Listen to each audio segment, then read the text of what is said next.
આજે અમે તમારા માટે સેલો કંપનીનું મિક્સર ગ્રાઇન્ડર લઈને આવ્યા છીએ, જેમાં તમને 750 વોલ્ટની એની મોટર જોવા મળશે અને 5 વર્ષની મોટરની ગેરંટી આવશે અને 2 વર્ષની પ્રોડક્ટની આવશે અને એના આરે 4 જાર આવશે. પેલું જ આપણને એનું વોરંટી કાર્ડ જોવા મળશે.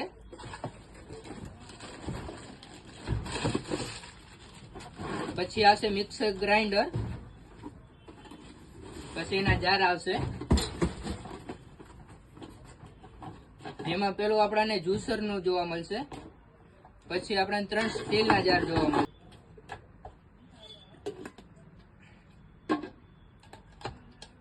અને એમાં આપણને 4 જાર જોવા મળશે. આપણે આ 3 ડબ્બામાં આપણે કઈ હળદર, ઢોકળાનું ખીરું વગેરે જેવી વસ્તુ કઈ પીસવું હોય તો આપણે પીસી શકશી અને મોટા જારમાં આપણે જ્યુસ માટે સ્પેશિયલ એનો જાર જોવા મળશે.